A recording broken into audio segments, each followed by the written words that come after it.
going on, everybody? It's your buddy, it's your pal Spaz Phoenix, the YWC Reality Check, and this is your Impact Wrestling Slammiversary 2022 preview. Oh yes. Once again, the scheduling gods do not work in our favor. I was really hoping to have Guapo on here with me tonight. Unfortunately, that's not possible. Hope to have him back for Forbidden Door. Shout out to Guapo. Shout out to Mrs. Guapo. And we will carry swiftly on. Slammiversary is a really, and I hate to say this because I feel like I say it all the time, it's a really interesting card, isn't it? There's a lot of stuff that's kind of cool. There's a lot of matches that are going to be awesome. There's some stuff that they've put on there knowing that it's kind of going to be made fun of, and I think they're rolling with that, which I think is awesome. And one thing that's going to tie in tonight specifically is my very, very limited experience in the Toronto indie scene is all over this show. Now, you guys should know, I think I mentioned this in my last pod, but when I was talking about Dynamite, and Dynamite was a thing, wasn't it? But I mentioned since COVID has ended, I've been to 2 Destiny shows. I've been to a WWE house show. There are 2 more Destiny shows coming up. One of them is actually this weekend. It's the same day as Slammiversary. 2 Destiny shows coming up. I'm going to my first ever Greektown Wrestling in Toronto show, and I'll be going to Monday Night Raw in August when it comes around, I think. One of the cool things about going to the Greektown show, which I think is actually run by Channing Decker, who you guys have heard me talk about quite a bit. Honestly, Google or YouTube search Channing Decker. Check out any match the dude is in. If it happens to be one from Destiny, bonus. But their special guest for the evening is going to be Bret Hart, so I'm probably going to beat Bret Hart. That's going to be cool. But there's so much on this card where I'm just going to say, oh, and I know this person from here, or I'm going to see this person over there, etc., etc., etc. So this is it's a preview of 2 halves, shall we say.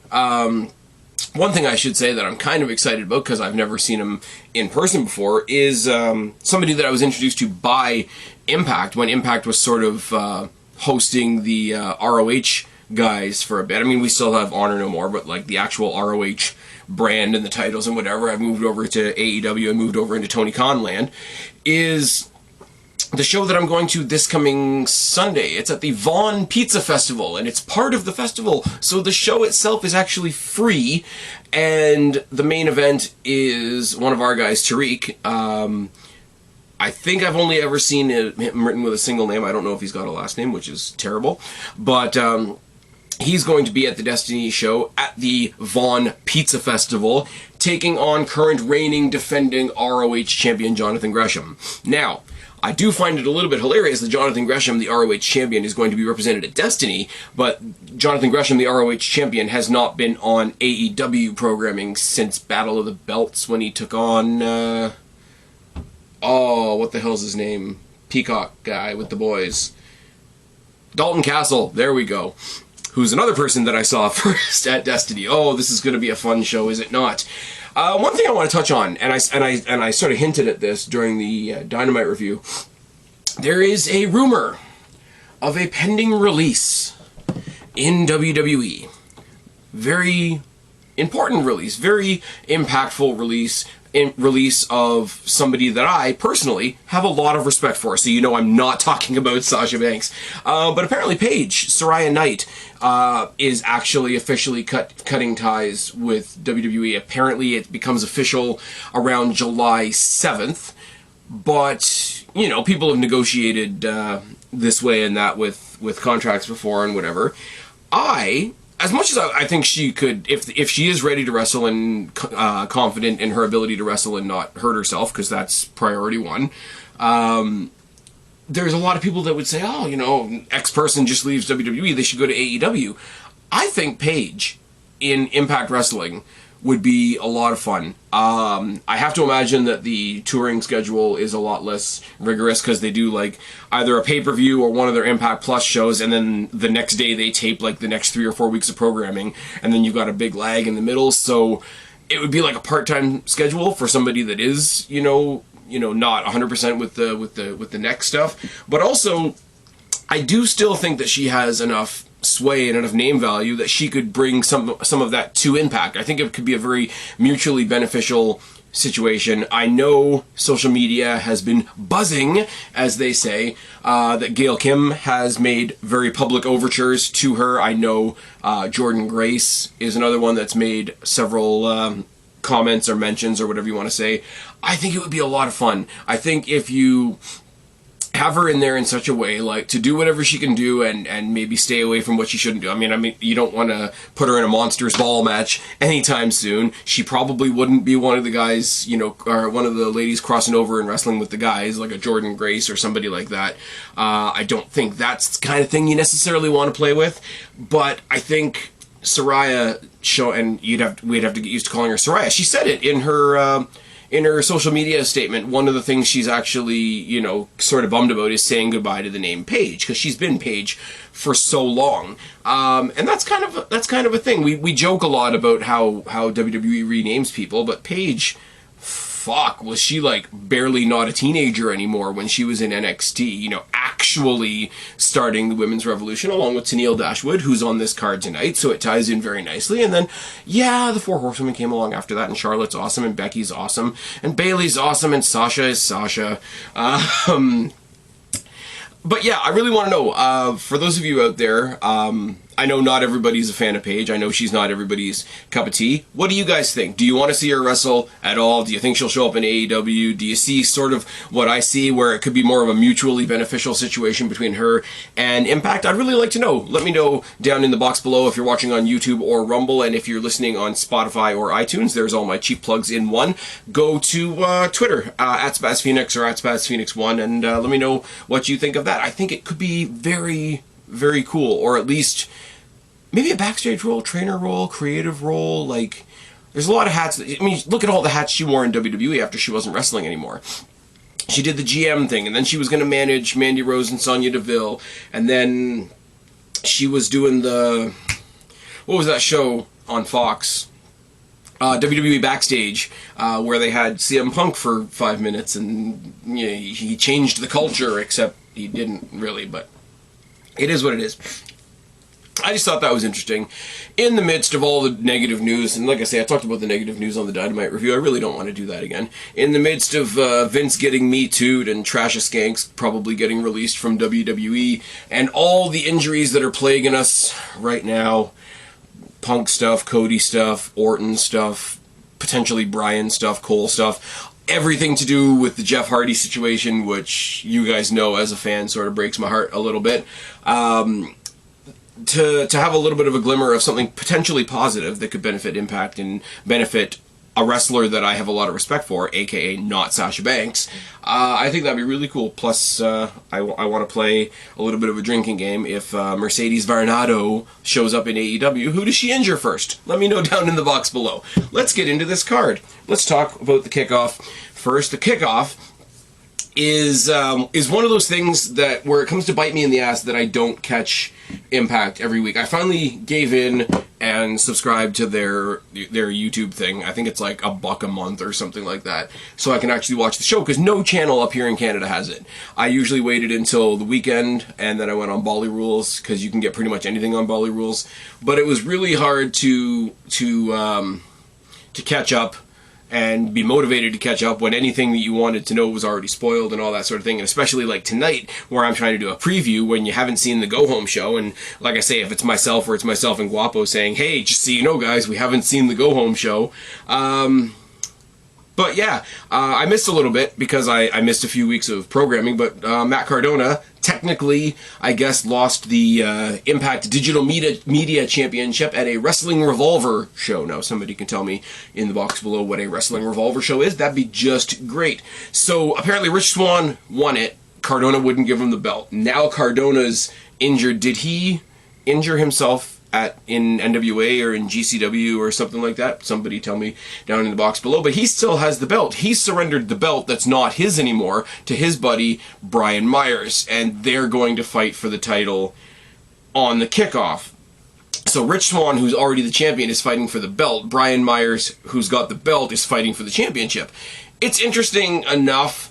I don't know really what they've done with Rich Swann, if anything, since Willie Mack left. I don't even know the circumstances of Willie Mack leaving, but Rich Swann and Willie Mack were a tag team for a while. Brian Myers is a dude who's Matt Cardona's friend and who feuded with Morrissey for a while. How cool was it a while ago on Dynamite? I know I talked about it on the night. How cool was it to see Morrissey on Dynamite on the same night where none other than our own Deonna Purrazzo main evented Dynamite? I think exceptionally well. We got the open doors thing going on in AEW right now where the whole conversation is New Japan and AEW. But I don't think they nearly squeezed enough juice out of the fruit when they had the whole AEW and Impact thing when Kenny was the Impact champion, because of course he was. And all that kind of thing. I think there's a lot to do there. I think one of the reasons going back to what I was saying earlier, bringing in somebody like Saraya could be good for Impact is you could free up some of the other ones to sort of venture a little bit. I would love to see a Deonna Purrazzo or a Jordynne Grace get featured on AEW. Like they're not gonna share talent with WWE. We know that's not a thing. We know that's not how WWE works. At least not right now. While Vince is not in jail. The court of public opinion is a wonderful, wonderful thing. But showing up on Dynamite, like interrupt a Britt Baker promo where she's talking about how hot shit she is, and then she gets absolutely. This is overused and I hate the term, but in this case it's actually accurate. If she gets absolutely trucked by Jordynne Grace and they have a feud, or if Deonna Purrazzo comes along and wants to face somebody like Thunder Rosa, then you need a couple more people in Impact so that that's not... I mean, it would be a loss regardless. Deonna Purrazzo, Jordynne Grace, who's the other one I'm going to talk about? Oh, Mia Yim just recently returned. We're going to talk about that shortly. If any of them were actually lost to AEW, that would be a loss, but you need to reform the ranks. If you want to go back a couple pods, you can see my look at the WWE women's division and how it has flourished and how many, many, many more women than before are getting shots now because they removed just 2 people from the equation. Isn't that wonderful? I'm looking forward to Money in the Bank when hopefully Rhea Ripley goes away with the Raw Women's Championship. Moving swiftly on. Unless Cardona is at ringside with a cast and pulls some fuckery, I do think Rich Swann is going to retain his title and actually gain possession of the physical belt, and I don't know where we go from there because I don't know who you want to put Rich Swann against. I want to see Rich Swann take on somebody like a Trey Miguel, but the Digital Media Championship seems above Trey Miguel, does it not? Now, they're bringing back old stuff from old TNA. And they've acknowledged in the advertising, hey, we're bringing back some of the old classics and some of the old not-so-classics from the days of TNA. And on the kickoff, we are getting the Reverse Battle Royal. I love the reverse battle. I love it in theory because it's so fucking stupid. It's like 2 steps too far. Start everybody on the outside. The first half of that group that gets in the ring are now in a battle royal. The last 2 members of that battle royal are now in a one-on-one match that ends by pinfall or submission. It's as ridiculous as the casino stuff in AEW. And you guys know I am a proud advocate of all the casino battle royal, casino ladder match, casino tag team match stuff that AEW does, that even the AEW fans seem to not like, which is strange. I love it. I want somebody absolutely stupid to win this too. I want Johnny Swinger or Ziggy Dice to win this because they're having fun with it. They're bringing back something that they know people didn't like so that they can make fun of it. It's Bailey, this is your life, and then they immediately made fun of it the following week on Raw. I love that they're doing that with this. They know what people thought of this back in the day. It's a retro thing, it's a nostalgia thing, it's a callback, but it's also, please understand, we know you guys don't take this seriously, and neither are we. So you gotta, all the participants are TBA. So it's gonna be everybody that doesn't have a match. Pretty much. But yeah, Wild Stab in the Dark, give it to Johnny Swinger. It's a reverse battle royal that's going to make fun of, and it's on the kickoff on YouTube. It literally doesn't matter. Have somebody funny like Johnny Swinger win it. It'll be fine. Now, more women's division stuff. What did I say? What did I say? Who started the women's revolution in NXT that translated into WWE? It was Paige, now Saraya, and Emma, now Tenille Dashwood, one half of the Knockouts Tag Team Champions, along with the awesome and gorgeous Madison Rayne, taking on Rosemary and Havoc. Oh wait, no, it's not Havoc. It's the returning Taya Valkyrie, because they decided to get rid of Frankie Monet in TNA because the TNA that was good doesn't exist anymore.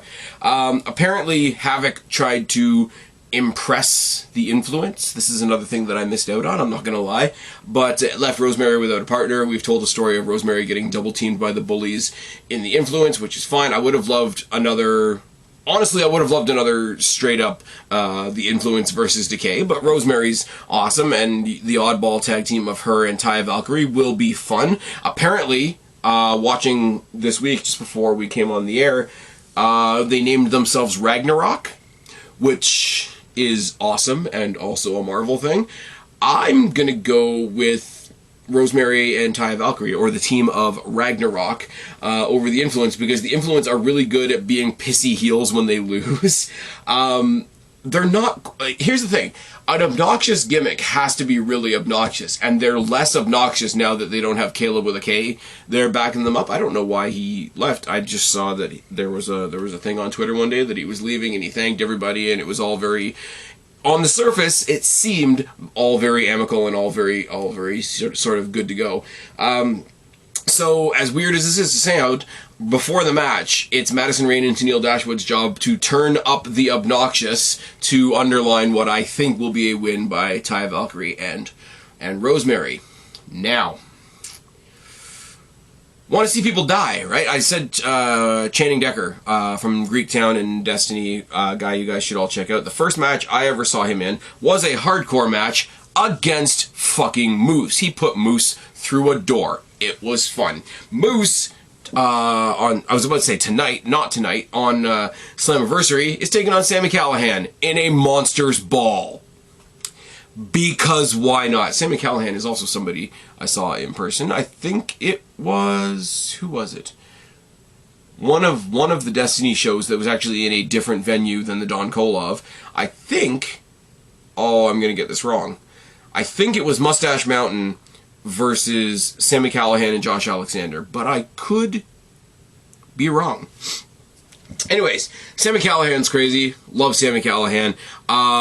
Apparently, going back in the indie history that I do not know about, apparently him and Moxley were a tag team at one point somewhere, and people are really petitioning for that to happen again. That would not hurt my feelings at all. He's gonna kill Moose, because Moose broke his foot, and he's been gone for 5 months or so, and then he showed up at, what was the last pay-per-view? Rebellion, to interrupt a promo from Moose, who was upset that he wasn't on the show.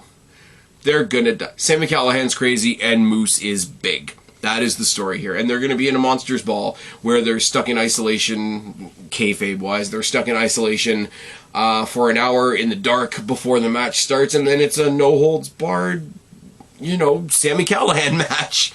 I will still say, him suplexing, who was it, Trey Miguel, on the underside of a table so that Trey Miguel's back folded like a paperclip over the feet was probably one of the grossest things I've ever seen. Sami Callihan for the win. What did I say in the last one? Oh, Rosemary and Taya Valkyrie are going to win for that. Sami Callihan, conquering, returning, crazy hero, going to take out Moose, who now can afford to lose. He sort of rode a high when he was the champion, and then he had all the mindfuck shit with Josh Alexander.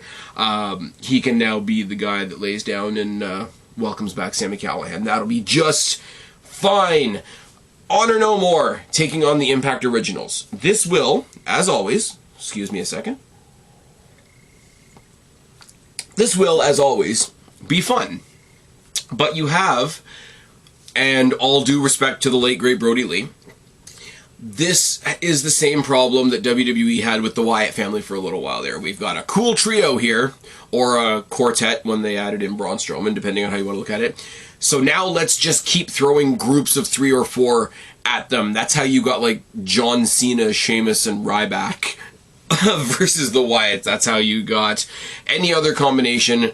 That's how you got Undertaker, Kane, and Daniel Bryan versus the Wyatts. That's how you had every other combination that was thrown at them until they got to take on the Shield, which was actually pretty fucking awesome. But since Honor No More has been a thing, yeah, they've tried to get tag titles, yeah, they've tried to have individual feuds with people that have been really strange, and for some reason PCO isn't in Honor No More. He had that weird match with Steve Cutler 1 or 2 weeks ago where it looks like he popped his collarbone out of place and it was really gross. This time they're taking on the Impact Originals, which is Alex Shelley, Chris Sabin, Frankie Kazarian, Nick Aldis, cause why not, and one other person. And I don't want to be limiting here because it could be a bunch of different cool people. Like, if we didn't live in the world we live in, if WWE was a little bit more open, I would love the 5th person in this to be AJ Styles. How fucking cool would that be? Realistically, the 5th person, if it's a surprise, it's got to be Samoa Joe, right? I mean, the door's already open, and yeah, I'm going to use that term, because Frankie Kazarian is an AEW guy. Joe is an AEW guy with an ROH title who could show up on an Impact pay-per-view. Why the hell not? The slow burn return of the Motor City Machine Guns has been a lot of fun.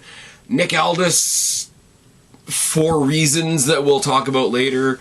I guess back when he was Brutus Magnus, I guess he's an Impact original. I don't care about Nick Aldis. I will say this. You guys know it took me a long time to warm up to AEW, especially when they killed NXT. But before there was an AEW, there was All In. And I'm sorry, the big Nick Aldis, Cody Rhodes thing, I was like, I don't even like Cody Rhodes, but I don't absolutely give a shit about Nick Aldis. Let me just be perfectly clear about that one. But if he's just going to make up the numbers on the team, that's cool. They went through tonight's go-home show and didn't announce the final member, so it better be a decent surprise. I mean, they hinted that it was going to be another former TNA/Impact champion, so realistically, I think Daniels is a couple days past his prime, with all due respect. AJ Styles is in WWE.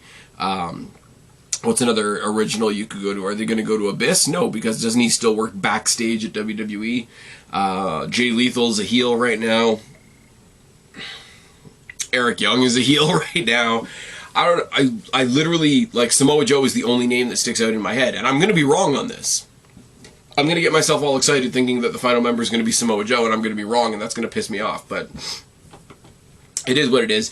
It's the 20th anniversary of Impact. We are doing all the nostalgia from TNA, from the TNA days until now. There's no way the Impact Originals don't win this. I'm just saying.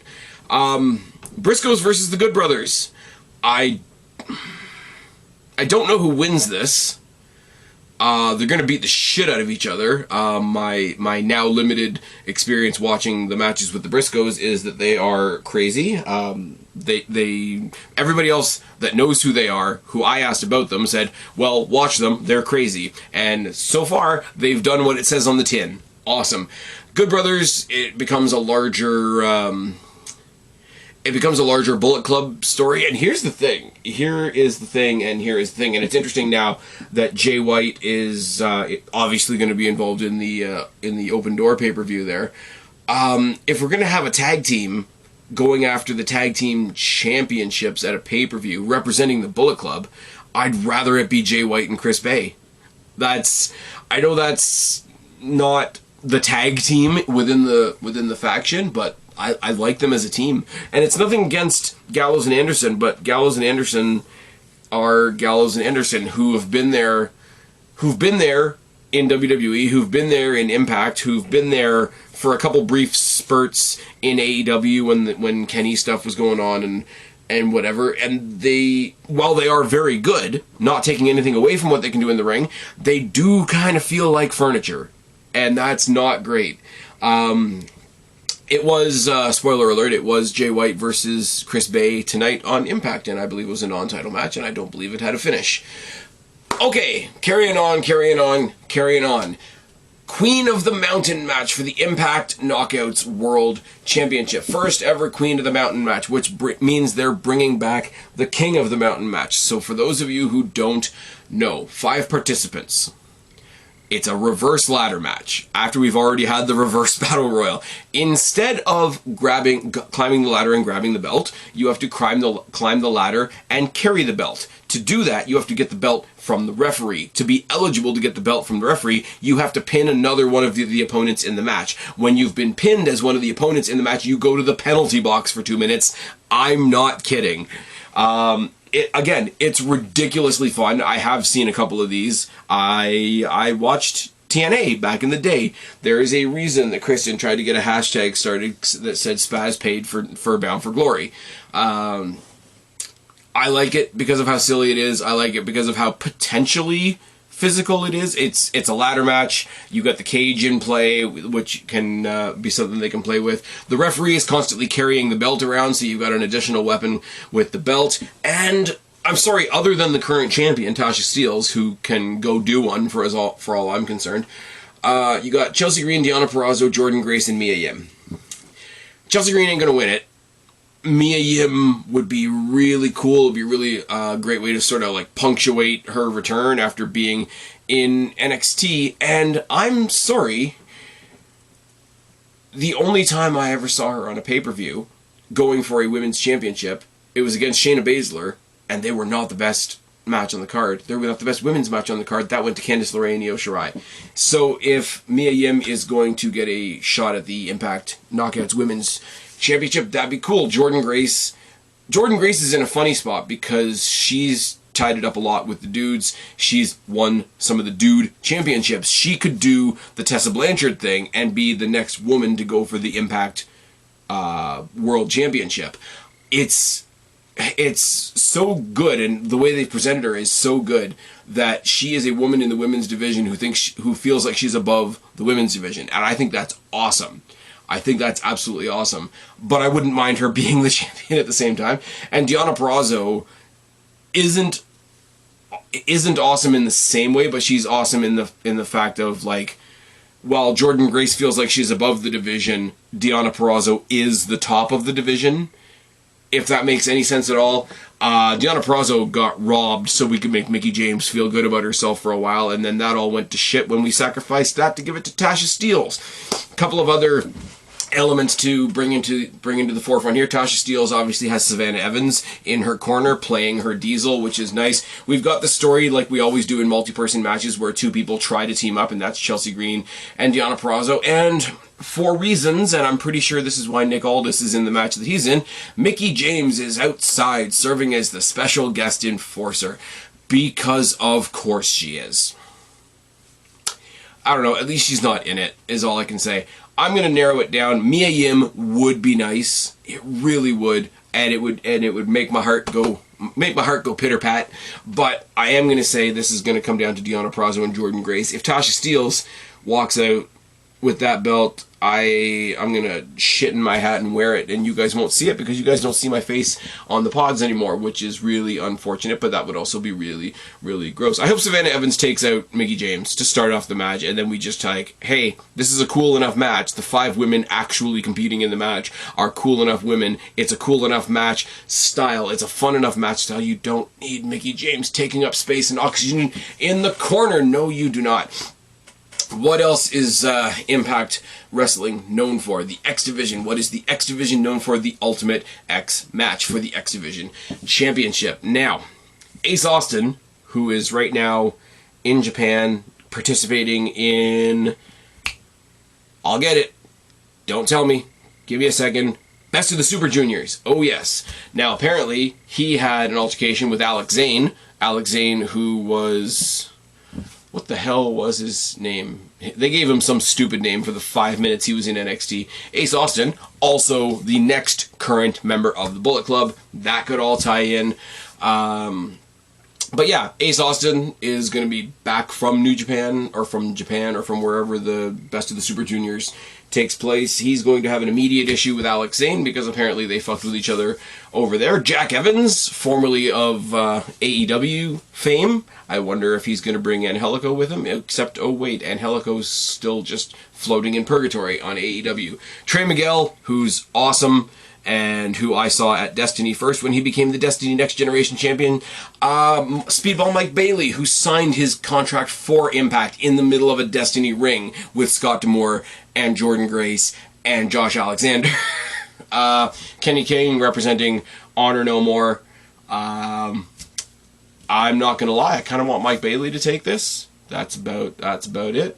I haven't done this in a while, but yeah, I'm gonna say Mike Bailey because Destiny stuff, and because Destiny stuff, and also Trey Miguel's already held it, and I kind of wish Trey Miguel was still our current Destiny Next Generation champion, but currently that's Matt Angel, who is going to be fighting at the Vaughn show as well. I can't remember who he's fighting against because I don't have my phone in front of me right now. Jordan Grace is another one that I got to see fight at Destiny. That's awesome as well. Okay, so what do we got? We got Swan versus Myers, both kind of fighting for the Impact Digital Media Championship. Rich Swan's probably going to win. We got the Reverse Battle Royal. That's going to be ridiculous. The participants are all to be announced, and that's probably going to go to somebody like Johnny Swinger, and I'm going to laugh a whole bunch. The Ragnarok thrown together team of Raspberry and Taya Valkyrie are going to win the Impact Knockouts Tag Team Champions off of the Influence, and they're going to cry about it. Sami Callihan is going to destroy Moose and mount his metaphorical antlers on his mantle, which is going to be nice. Impact Originals, Alex Shelley, Chris Sabin, Frankie Kazarian, Nick Aldis for Reasons, and my guess being Samoa Joe are going to take out Honor No More because that's the kind of show that it is. I really don't know who's going to walk away with the men's tag team championships. Deonna Purrazzo or Jordan Grace, if things go my way, are going to walk away with the women's championship, and hopefully Mickie James gets knocked out in the process. I can speak, I swear. Mike Bailey walks away with his first championship in Impact, being the X Division championship, and then you've got the main event. That is Josh Alexander versus Eric Young. Now, first of all, I gotta do it at the Greektown show that I'm going to, where I'm also going to be probably meeting Bret Hart. We are going to see Josh Alexander versus... why does my brain not work? Josh Alexander versus Aiden Prince. Long live Princey. That's going to be fucking awesome. And Eric Young is taking on the guy I've been telling you all about all pod that you should check out if you haven't already. He's taking on Channing Decker. Now, the funny thing about that is Eric Young and Channing Decker are facing each other on back-to-back nights because Greektown also has a show in London, Ontario the night before. So these guys are going to kick the shit out of each other twice. Two ass kickings in one. It's going to be fine. Now, all of my biases and bullshit out of the way. Here's the thing. Bias towards Josh Alexander because he is also our Destiny World Champion. Check it off your Spaz Phoenix bucket list. It's fine. Eric Young as the challenger for this title on this show, which is basically their WrestleMania, their 20th anniversary special. I have immense respect for Eric Young.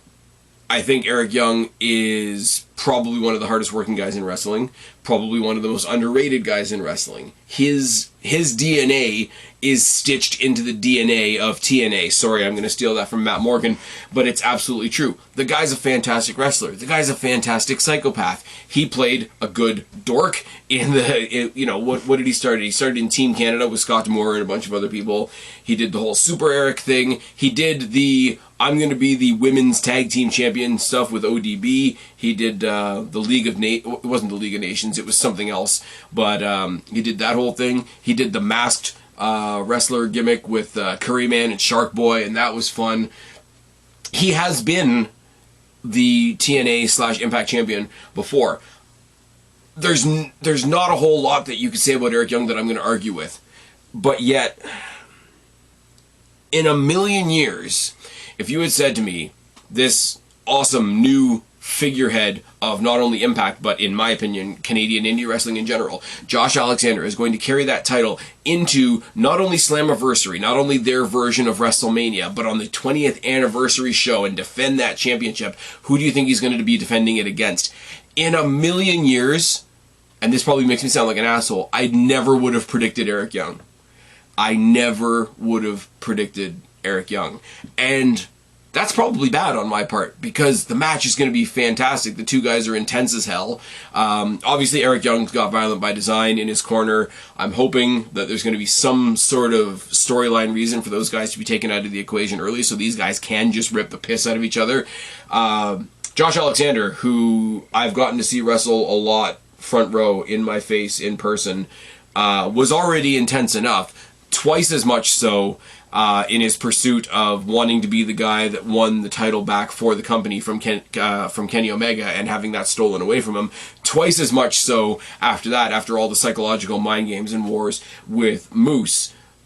And then, on the other hand, you've got Eric Young, who is somehow this more twisted, more arrogant, more sadistic version of Ciampa, when Ciampa was really, really red hot in the good black and gold NXT. These guys are going to destroy each other. I don't see Eric Young taking the title off of him. Partially because it's way too soon, because Alexander just came to the end of that whole, I almost got it, and then I failed, and then I went away, and then I came back and got it thing. It's kind of like the good version of what they tried to do with Hangman Page and Kenny Omega, but that's another story and another debate for another day for me to make even less friends on. I don't see a situation where Eric Young wins this, which probably means he will win this because life doesn't like me sometimes. What I do know, it's kind of like the men's tag team match as well. I don't know who's going to win. I don't know who should win. I don't know who I want to win. I do know I'm going to see people beat the ever-loving shit out of each other. And hey, it's an all-Canadian main event, which, I mean, I'm going to wave my invisible flag over here. It's, what is it, 14 days away from Canada Day? As we speak, as I sit here recording right now at 25 after 11 on Thursday evening after seeing the Go Home show, because I can actually do that now, this card is going to be a lot of fun. I love the ridiculousness that they've put in there. I love that, you know, we've got an internet championship. We've got a Monsters Ball. We've got a Queen of the Mountain. We've got an Ultimate X. We've got a Reverse Battle Royal. I love the nostalgia of it. I love the callback of it. I love the embracing of the laughable parts of their nostalgia. I think that's really cool, because most times when people look backwards, they want to look at the best stuff. You want to look back at Stone Cold Steve Austin versus The Rock. You don't want to look at, you know, that one time Scotty 2 Hotty won the light heavyweight championship. But maybe you might should. That's all I'm saying, and I gotta tip my hat to Impact for putting some seriously awesome shit on here, but equally so putting some fun stuff on here. As I say, I wish I had Guapo on here with me, because I'm sure he could probably pull a lot more opinion and a lot more conversation out of me than I'm offering you guys right now. But I am looking very much forward to this show. I will be literally coming home from the Destiny Heatwave show at the Vaughn Pizza Fest, where I am going to be seeing Jonathan Gresham wrestle our boy Tariq live, and then I will be coming home just in time to watch this. I'll probably be tweeting along if you want to follow me at Spaz Phoenix and get my thoughts as they happen. That would be really cool. And yeah, let me know. It's a totally separate conversation, really, but let me know what you think of what I had to say about the Paige Saraya Knight thing, because I will take Paige over Sasha Banks any day, because we don't need anybody else losing their career in other companies. Let's go put her in AEW and say, who does she kill first? Am I a sarcastic asshole? Yes. Am I incredibly tired and starting to lose my voice? Yes. Am I going to end the pod now? Yes. I've been Spaz, your YWC reality check. Subscribe up there. Talk down there. Start a conversation. Keep all of these conversations going. Don't be a stranger. I will talk to each and every last one of you later. But for right now, I am tagging out, guys.